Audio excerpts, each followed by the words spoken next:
λίγο σε ένα φαινόμενο το οποίο ούτε αυτό το γνωρίζαμε ουσιαστικά. Εγώ προσωπικά το άκουσα τα τελευταία χρόνια. Μιλάμε για την επιτολή του Σιρίου. Είναι ένα γεωφυσικό φαινόμενο που πραγματοποιείται κάθε χρόνο στον πλανήτη μας.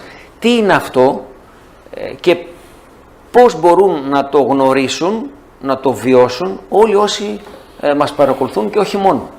Ναι.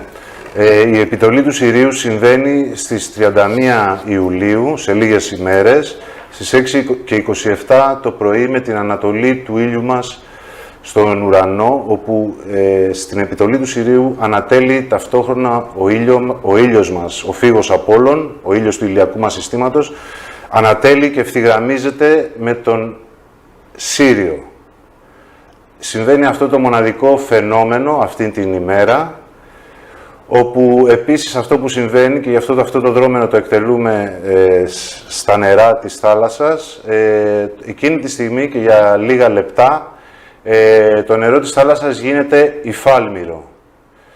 Αποδεδειγμένα, αυτό έχει αποδειχθεί με μηχανήματα που έχουμε εκτελέσει κατά τη διάρκεια του δρόμενου, όπου κοιτάμε την αλμυρότητα του νερού και βλέπουμε ότι το νερό της θάλασσας, ναι, λόγω αυτού του φαινομένου της επιτολής του Σιρίου, γίνεται υφάλμυρο. Γίνεται σε ένα συγκεκριμένο σημείο ή όπου και αν βρεθεί κάποιος στη θάλασσα εκείνη τη χρονική στιγμή θα βιώσει αυτό που... Σε όλο τον πλανήτη, όπου και αν βρεθεί κάποιος στη θάλασσα, εκείνη την ώρα και για κάποια λεπτά το νερό γίνεται υφάλμυρο.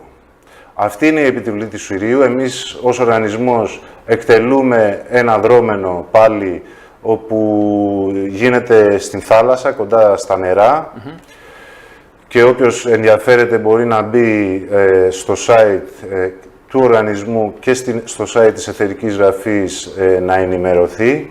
Από εκεί και πέρα θέλω να μείνουμε λίγο στο τι είναι ο Σύριος, γιατί σίγουρα πολλοί που μας βλέπουν δεν γνωρίζουν. Σίγουρα, να το ακούσουμε, αλλά θέλουμε να ακούσουμε για ποιο λόγο συμβαίνει αυτό το γεωφυσικό φαινόμενο. Για ποιο λόγο συμβαίνει? Ναι. Τι εννοείται για ποιο λόγο συμβαίνει? Δηλαδή, εμείς οι άνθρωποι που ζούμε σε αυτόν τον πλανήτη βιώνουμε ένα φαινόμενο. Μας βοηθάει κάπου όλη αυτή η διαδικασία? Κοιτάξτε, ναι, μας βοηθάει στο να μείνουμε όχι στο γεγονός ότι το νερό γίνεται υφάλμυρο και τι θαύμα είναι αυτό, που πραγματικά είναι ένα θαύμα και ένα φαινόμενο, αλλά να συνδεθούμε με τη φυσιολογία μας και με τη δημιουργία μας. Γι' αυτό θέλω δηλαδή, συμμετέχοντας σε αυτό το δρόμενο, ζώντας αυτό το φαινόμενο και εκτελώντας το δρόμενο που εκτελούμε, να συνδεθούμε πάλι με την φυσιολογία μας και να αντιληφθούμε, να νιώσουμε το ένα που είμαστε με όλο το περιβάλλον μας, αλλά και το τι είναι ο Σύριος για εμάς, γιατί ο Σύριος είναι ουσιαστικά η μήτρα του σύμπαντός μας, είναι ο αστερισμός που δίνει ζωή σε όλο το σύμπαν, είναι το κέντρο του σύμπαντος και φυσικά στα χρόνια της αποστασίας, τους χαλεπούς καιρούς που βιώνουμε, δεν γνωρίζουμε τίποτα για τον Σύριο. Άρα ουσιαστικά αυτό το δρόμενο και αυτό το φαινόμενο είναι το μέσο για να επανασυνδεθούμε με τη φυσιολογία μας και με το Σύριο που είναι το ένα μας. Είναι η ίδια η μήτρα μας. Άρα λοιπόν όσοι μας παρακολουθούν μπαίνοντας στην Εθερική Γραφή μπορούν να διαβάσουν στοιχεία, υπάρχει κείμενο που αναφέρεται στο Σύριο για να κατανοήσουν τι ακριβώς είναι ο Σύριος? Βεβαίως. Υπάρχουν κείμενα που αναφέρονται στον αστερισμό του Συρίου και πρέπει να διαβαστούν από όλους τους Έλληνες και από όλους τους ανθρώπους, γιατί θα τους λυθούν όλα τα ερωτήματά τους για το ποιοι είναι, από πού προέρχονται, ποιος είναι ο σκοπός της δημιουργίας τους, για ποιο λόγο είναι ενσαρκωμένοι στον πλανήτη, πώς λειτουργεί η δημιουργία μας. Όλα αναφέρονται σε αυτό το ιερό ελάνιο κείμενο και στην ανάλυση και στις αναλύσεις που γίνονται για το Σύριο. Μάλιστα. Να γυρίσω πάλι λίγο στο νερό που γίνεται υφάλμυρο. Αυτό μπορεί να το χρησιμοποιήσει ο κάθε ένας που θα επισκεφτεί τη θάλασσα εκείνη τη στιγμή? Βεβαίως.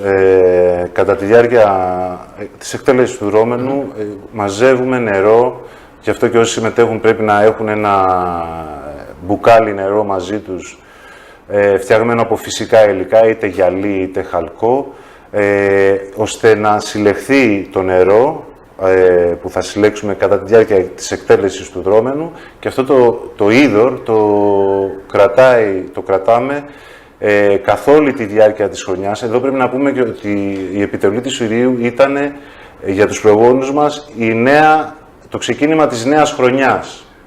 Μάλιστα. Άρα Οπότε ουσιαστικά συλλέγουμε το είδωρ από την επιτολή του Συρίου και το κρατάμε για 1 χρόνο, πίνοντας μία σταγόνα κάθε ημέρα, ελάχιστη ποσότητα, ρυθμίζοντάς το έτσι ώστε να μας κρατήσει όλο το χρόνο, όπου αυτό το είδωρ είναι ενεργοποιημένο με τις συχνότητες του Συρίου, της συμπαντικής μας μήτρας, και μας κρατάει σε υγεία και σε αρμονία για μία ολόκληρη χρονιά.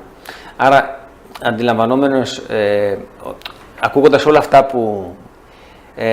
που υπόνονται στο τραπέζι, αντιλαμβάνομαι ότι το νερό που γίνεται υφάλμερο εκείνη τη στιγμή έχει μια καθαρότητα σε σχέση με το πριν.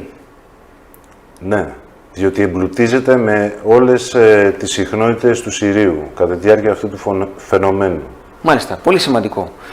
Άλλο ένα στοιχείο το οποίο δεν το μάθαμε, δεν μας το διδάξανε, και μιλάμε τώρα για κάτι που πραγματοποιεί ο ίδιος ο πλανήτης μας, το ίδιο το μεγάλο σπίτι μας.